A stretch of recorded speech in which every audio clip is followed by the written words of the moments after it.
everyone, and welcome to Talk About It Tuesday. I'm Angelica, and this is Improv. Today, we have a very, very special guest, and her name is Alexandra Zadak. Hello. Hi.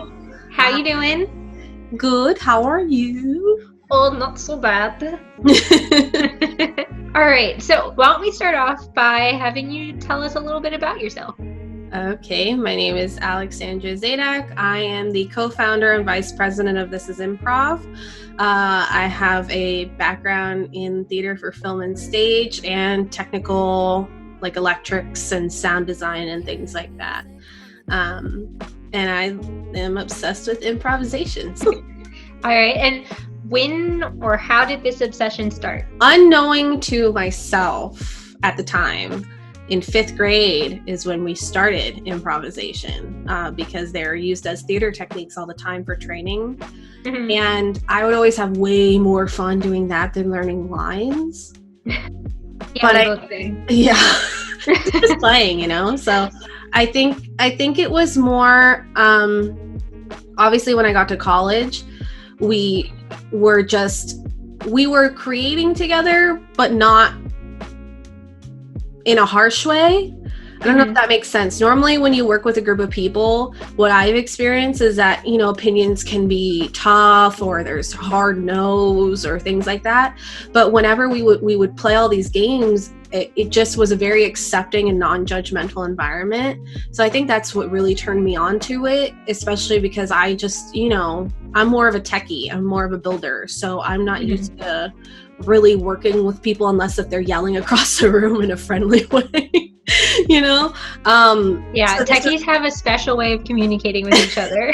It's harsh, but friendly. It's very loving when you throw a 2x4 across the room. It's fine. But, you know, I think improvisation for me was it's more of an escape. You get to be another person for a while. Same thing with theater. When we were doing scripted theater a lot, it was just, you know, you get to take on this whole new persona, and it's like therapy because you're playing around, you're expressing yourself in your own ways, and you're not being held back.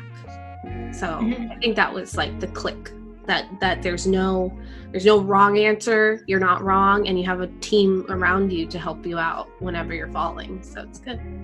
Yeah, the coolest thing about improv is the ensemble, and I think that's what we're lucky, and I feel lucky with you every day just to put that in there, plug that in there, that I love you. And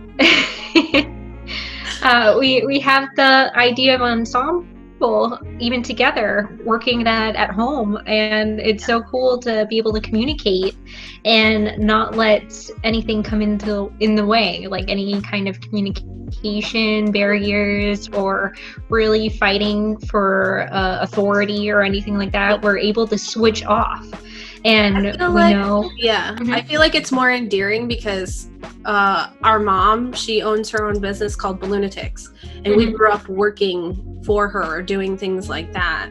And she's constantly saying, oh, what do you think? Do you think this is a good idea? Do you have any new ideas for this? Do you think we should do this as promotion? You know, she's very open to communication in the working environment. So I think that also like clicked with me with improvisation of like, oh yeah, we're working together. Same goal, guys, same goal. Yeah. You know? Next thing you know, you have something beautiful. So pretty and crazy. Pretty and crazy. That's a good tagline for you. Pretty and crazy. Oh, pretty crazy. Pretty crazy. What's your favorite improv game to play? Favorite? Oh no. I really so bad. There's so many. Yeah, I really like playing Why Were You Late? I think it's one of like the most basic games. It's basically charades. But I love guessing things and I love puzzles. So I think that's like, it keeps my brain going like constant during the entire scene. And there's no lag for me. It's just like, oh, what are they doing? Oh gosh, are the monkeys flying into my basement and it bred a pterodactyl, you know? It's like the audience comes up with these crazy things. And it's so funny because the audience is in on it. So every time I get something, not only are the people on stage like, yeah, you're doing it, but the audience is like, oh my God, yeah, keep going. And you get so hyped from that one game. So I'm like, oh my God, cool. They're all supporting me. It feels so good. So it gets to a point where we're playing with the audience too. So it's cool to have that dynamic. And I think the audience learned with you. You are so good at that game. Like, you'll guess it right away. And no matter how crazy it gets. So it got to a point where the audience kind of asked for additional things for you to do. Yeah. And so we, just from us doing Falcon pub games and doing it live, we got to a point where we were adding on like 3 different things that happened that made you late, and crazy things, each one of them. And the you still got them really fast. And everything. Yeah. So it's been really cool to play that. Like with you, you're so fast with that. And you make it fun too. Like, you stay in character, but you're also solving a problem in addition to that, playing the game. And it's really cool to see. It's really cool to watch you work. Oh man, thanks, sis. No problem. I think that's also like an aspect that a lot of people, we've tricked a lot of people before they knew us. When we were at Second City, we would request to get classes together because you could, if you had a friend, they said, you know, we suggest you request that you're paired with this person. And obviously I don't want to be in the same class as my sister, so I feel more comfortable, you know? So we would walk into these classrooms. Yeah. We would walk into these classrooms and we wouldn't tell anyone we were related. We would just like walk in together and we're like, oh, hey, what's up, guys? And then we would just mingle, whatever. And then a scene would start and we would jump in together because that's how we're comfortable. And then they were like, oh my God, they were like so in sync, because sometimes we would say things at the same time. And when we ended, we did fun facts about ourselves, and I go, haha, fun fact, that's my sister. And they're like, you cheater. And it's kind of true, because there's that sibling link that we have, and we've played with each other for years. So when you walk into something and you're like, oh my gosh, who are these girls? What's going on? Why are they saying words at the exact same time? Are they psychic? The whole class is like, you're not allowed to play with each other, cheaters, you cheated.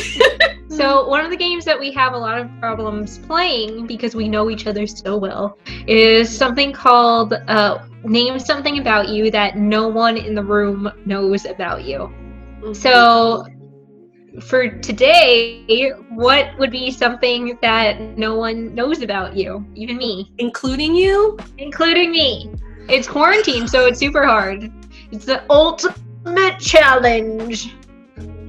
Oh no. No. We spend too much time together. It's really bad. Okay. I don't know if you know this. If you do, call me out on it. Okay. To fall asleep at night, I have to listen to a podcast or Billie Eilish. You might have mentioned that you listened once, but I don't know if this is a regular is this a regular thing? It's like basically every single night. I had to listen to the other. All right, so I didn't know that. Okay, cool. We got it. Accepted. Yeah. Nice. Oh gosh, I started sweating. I was like, I can't think of something. So improv, we talked about your favorite game. We talked about where it all began.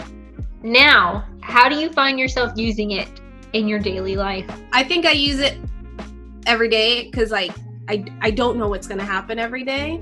Mm-hmm. So in terms of everyday life, yeah, I do use it every day. I don't know what people are going to say. I don't know what's going to be thrown at me. So I use it. And I think as time passed on, because I used to not be very comfortable in front of people. I used to, I was a loud child, but at the same time, especially when it came to being on stage, I was never loud enough. I was never big enough because I was uncomfortable with my body, and I wouldn't express myself as much as was necessary for the character, so I wouldn't get a lot of roles. When I started doing improvisation, I was so much more comfortable with my body, and I was so much more comfortable using my face and like being crazy on stage, or like doing, you know, the most that I needed to express myself in front of an audience. And I think that's where it really, really came in handy, because all of a sudden I was getting roles, I was being complimented by the director, which, you know, life goals, guys. Yeah. And I was actually able to give direction when I was directing without the fear of someone, you know, because you're working with your peers. So without the fear of your peers being like, oh my gosh, she's so bossy, you know, whatever. It's understanding that you're in a proper working environment, and understanding that, you know, you can try things and you can do things, and the other people are just there to like be, you know, you're all just there, you're working towards the same goal. So I think understanding that through improv really, really improved my stress level, improved my everyday interactions with people, and seriously improved my work ethic. So, I mean, now when we go into corporate, it's seeing the same thing. You know, you see these people that I relate to so much because they think that they can't say something, or they think that they can't express themselves in a certain way. And then you've got their whole team, which are all suits, and they're like, just say it, you know, have fun, woo, party. And they're so good to each other, and you're like, see guys, this is what it's all about, full circle. You know, I think that's where it came into play of being extremely important for me. I get stressed very easily. It's just a thing. I think it's like, I don't know, maybe it's genetic, who knows, you know, but it probably is. I just get so stressed so easily. And with improv, it learned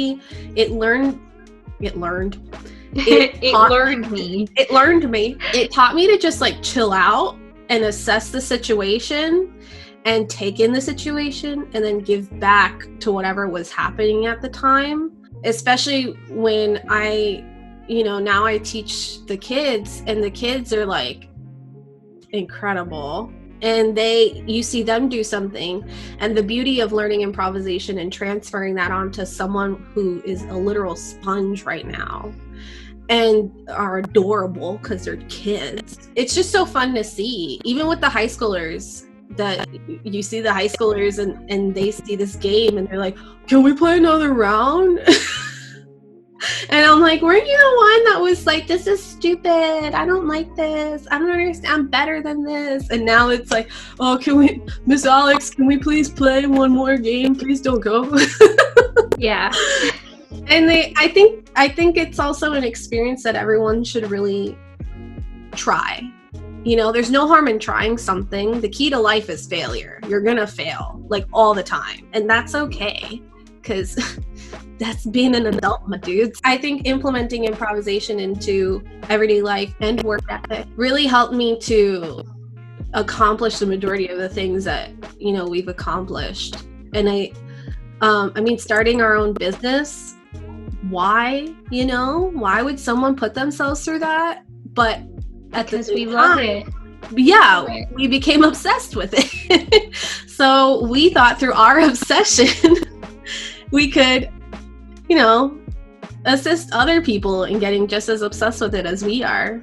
At the end of the day, you're playing and you're having fun, and you're doing it with a group of people who are doing the same exact thing you are, and they're just there to support you and be with you, you know? I think Kevin said it in his interview. It's free therapy. I think I just said it like 2 seconds ago. It's free therapy, you know? Yeah, it is. It's whatever's inside comes out. Yeah, it's a very loving and comforting environment. It's, even if whether you're in the classroom or you're doing it professionally or using it for theater or work, like whatever you're using it for, it's just people realize that you're just doing it to understand them, and you're just doing it to listen, and you're doing it to be heard. You know, all of these factors that people should be doing anyways during their everyday life. But, you know, it's it's more of a close-knit community when you do improvisation. And I think that's the great thing. You can go into a room full of strangers, play a game once, and then they're best friends, they're having dinner the next night. So it's like, I think seeing all of that is really it's pretty cool. Yeah. I know I'm talking a lot. I'm obsessed. It's fine. No, that's good. That's why we're here. We're here to talk about it. Talk about it. Talk about it. Yeah. That is it. That is Talk About It Tuesday. Yeah. It's been wonderful being able to talk to you, Sandra, on this wonderful Tuesday. If you didn't pick it up by now, we're sisters. Oh yes, we are related by blood. Thank you so much, Sandra, for joining me. Everyone, this has been Talk About It Tuesday with This is Improv. My name is Angelica. I'm Alexandra. Also, if you like the sound of me and Angelica talking with each other, we have a podcast about the histories and mysteries of South Florida. Why don't you check out the podcast? The picture's probably up on the screen somewhere. And find out more about Florida and its weirdness, okay? Have a wonderful Tuesday. We have a bunch of links in our description to help you help other people and become educated on what's going on in the world. So take a look at that, sign some things, educate yourself before signing the things, and have a wonderful Tuesday, you guys.